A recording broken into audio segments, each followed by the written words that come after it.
আজকে আমরা দেখব আইসিটির থার্ড চ্যাপ্টারের সিলেট বোর্ড 2025 সালের একটা কোশ্চেন। এখানে বলছে যে কোশ্চেন নাম্বার ক, ইউটিএফ এর পূর্ণরূপ কি? ইউটিএফ মানে ইউনিকোড ট্রান্সফরমেশন ফরম্যাট। ওকে, ইউনিকোড ট্রান্সফরমেশন ফরম্যাট এটা বুঝেছে। আর কোশ্চেন নাম্বার ঘয়ে বলছে উদ্দীপকে উল্লেখিত কোশ্চেন মার্ক 8 এর মান নির্ণয় করা। তো উদ্দীপকে আমরা দেখতে পাচ্ছি যে এখানে কি বলছে যে 56 এটা আছে ডেসিমেলে আমাদের, আর আর এখানে আমাদের কোশ্চেন মার্ক এটা মান বের করতে বলছে, এটা মান বের করতে বলছে। আর আমাদের এটা দেওয়া আছে, এটা সমীকরণের মধ্যে দেওয়া আছে, এখান থেকে আমাদের এটা মান কোশ্চেন মার্ক ওইটা বের করতে বলছে। তাহলে এটার মান আমরা এটা মান বের করতে চাই, তাহলে আমরা এটাকে বাম পাশে ডান পাশে পাঠাই দিই, এখানে মাইনাস আসলো। এখন আমরা একটা জিনিস জানি যে আমাদের যে কোনো জিনিসের বেলায় সমজাতীয় জিনিস থেকে যোগ হয়, সমজাতীয় জিনিস বিয়োগ হয়।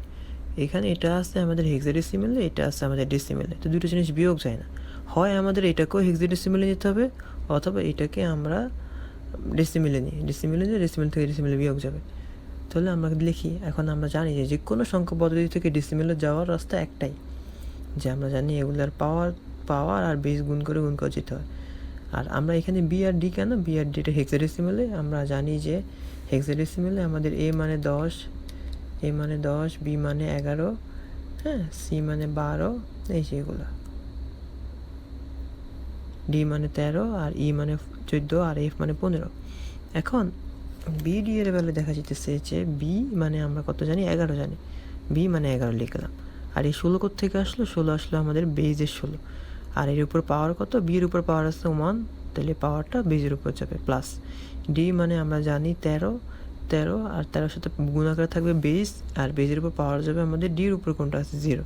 এভাবে চলতে থাকবে, এরকম যতগুলো থাকবে সবগুলো চলতে থাকবে, 0 1 এখানে আরেকটা থাকলে 2 হইতো, এখানে আরেকটা থাকলে 3 হইতো। ওকে, আচ্ছা, তো এটা করে আমরা কী পাইলাম, আমরা ডেসিমেলে পাইলাম। তাহলে 11 গুণ 16 176, আর এখানে 13, আর আমরা জানি 16 টু দি পাওয়ার 0 এটার মান কত আসে, এটার মান 1 আসে, তাহলে লিখলাম না। আর এখানে 189, এটা আমাদের ডেসিমেলে আসলো। তাহলে এটা এখন ডেসিমেলে আছে 189, এখানে আছে 56, তাহলে 189 থেকে 56 বিয়োগ দিলে আমাদের কত আসে, 133 আসে। এখন এখানেও আসে ডেসিমেলে, আর আমাদের এটা আছে অক্টালে। যেই মানটা আমাদের ডেসিমেলে 133, সেই মানটা অক্টালে নিলে কত আসে সেটাই বের করতে বলছে। আমরা জানি কি, এখন আমরা আছি 10 বেজে, 10 বেজ থেকে আমরা যেতে চাই অক্টালে, মানে 8 বেজে যেতে চাই। তাহলে আমরা 8 বেজে যেতে চাইলে আমাদের যে সংখ্যাটা ডেসিমেলে আছে সেটাকে প্রতিবার 8 দিয়ে ভাগ করে যেতে হবে। এখন ডেসিমেল থেকে যদি বাইনারিতে যেতাম তাহলে আমরা 2 দিয়ে ভাগ করে যেতাম, এগুলো আমরা জানি। এখন যেহেতু আমরা সিকিউ সলভ করতে আসছি, আর এখানে আমাদের দেওয়া আছে, আমরা ওই ভ্যালুটা পাইছি 133, এই 133 এখানে বসাইলাম। 8 দিয়ে এখানে ভাগ করবো, কারণ আমরা এটা ডেসিমেলে জানি, ডেসিমেল থেকে আমরা অক্টালে সেই ভ্যালুটা কত সেটা বের করতে চাই। আমরা জানি 8 16, 8 দিয়ে আমরা 133কে ভাগ করলে 16 বার যায়, তাহলে 16 বার গেলে হাত থেকে কত, 5 থাকে। আমরা জানি 8 16 128, আর হাতে থেকে 5, ওই 5 যোগ করলে 130 হয়। আর 16 8-এর ভিতরে কয় বার যায়, 2 বার, 4 2 16, হাতে থেকে 0, আর 8 2-এর ভিতর যায় না, 0 বার যায়, হাতে থেকে 2। তাহলে এটা আমাদের মোস্ট সিগনিফিক্যান্ট বিট, এটা আমাদের লিস্ট সিগনিফিক্যান্ট বিট। তাহলে আমাদের যেই ভ্যালুটা 133 ডেসিমেলে, সেটা আমাদের অক্টালে কত, অক্টালে আসলো 205। এটাই ছিল আমাদের ঘয়ের অ্যান্সার। ওকে, ঘয়ের অ্যান্সার। ঘয়ে ওনারা কি বলছে, নেক্সট ঘয়ে ওনারা বলছে যে উদ্দীপকে 2 অনুযায়ী আকাশ রফিককে যে অঙ্কটি করে দিল তার সমাধান পূর্বক ব্যাখ্যা কর। আচ্ছা, আকাশ রফিককে 2-এর পরিপূরক পদ্ধতিতে 20 থেকে 42 বিয়োগ করে দিল। এখন এখানে একটা জিনিস ইম্পর্টেন্ট, যে সংখ্যাটা নেগেটিভ শুধুমাত্র তারই টুস কমপ্লিমেন্ট করতে হয়। এখানে 20 আমাদের পজিটিভ, আর আমাদের এখানে 42 আসছে কত, নেগেটিভ মানে এখানে সরাসরি বলা নাই, 20 থেকে 42 বিয়োগ দেওয়া মানেই হলো আমাদের 42 কত, 20 থেকে 42 বিয়োগ দেওয়া মানে 20-এর সাথে আমরা বলতে পারি, অন্যভাবে বলতে পারি 20-এর সাথে -42 যোগ দেওয়া, একই কথা। আর এই যে -42, আমাদের 42, আমরা 42কে আমরা বাইনারিতে নিতে পারবো, সেই 42কে যখন আমরা টুস কমপ্লিমেন্ট করবো তখন সেটা -42 হবে, সেটাই আমরা এখন এখানে দেখবো। আচ্ছা, তাহলে এখানে আছে 20, যে সংখ্যাটা শুধুমাত্র নেগেটিভ তাই টুস কমপ্লিমেন্ট করতে হবে। 20কে আমরা বাইনারিতে নিয়ে রাখলাম, কারণ আমরা এই যতগুলো অপারেশন আছে সবগুলো আমরা বাইনারিতে করি। 20কে আমরা বাইনারিতে নিয়ে রাখলাম, আমরা জানি 20 2 দিয়ে ভাগ করলে 10, এটা, তারপর 10 2 দিয়ে ভাগ করলে 5, 5 2 দিয়ে ভাগ করলে 4, হাতে থাকে 1, ওই 1 এখানে বসাইলাম। আর 2 দিয়ে 1 বার যায়, হাতে থাকে 0, আর ওই 2 1 2 দ্বারা যায় না, শূন্য বাজে, হাতে থাকে 1, তাহলে 10100। তাহলে যে সংখ্যাটা 20 ডেসিমেলে সেটা বাইনারিতে কত 10100। আচ্ছা, এখন আমরা সেমভাবে 4200 আমরা বাইনারি বের করে রাখবো। বাইনারি বের করে আসলে কত আসে 101010 আসে বাইনারি বের করলে।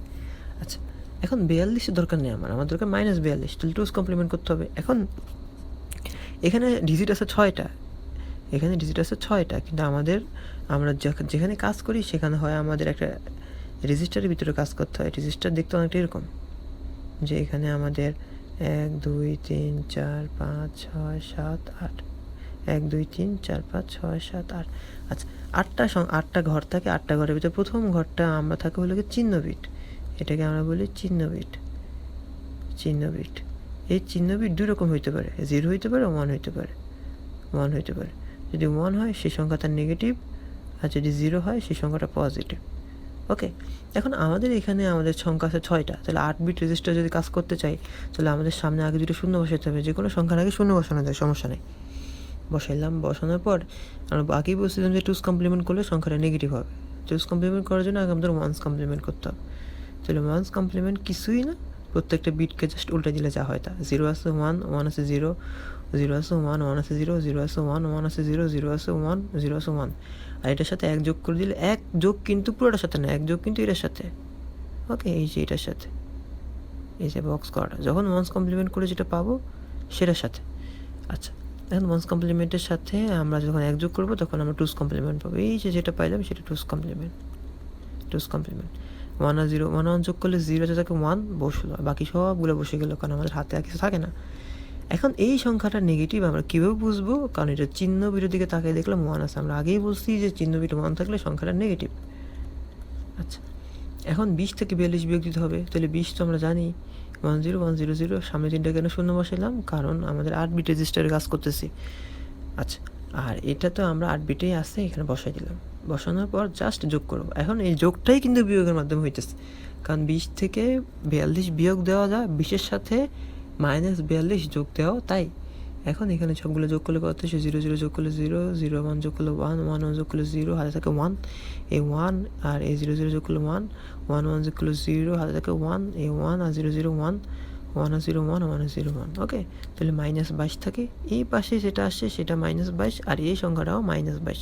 এখন আমরা শিওর কী করে হবো? কারণ আমাদের এই যে চিহ্ন বিট, এই চিহ্ন বিটই বলে দিতেছে যে আমাদের সংখ্যাটা নেগেটিভ। চিহ্ন বিট আমাদের বলছে সংখ্যাটা নেগেটিভ, এবং সেটার মান কত? সেটার মানে পুরোটা। ওকে, তাহলে এটাই ছিল আমাদের ঘরের অ্যান্সার। Bye bye.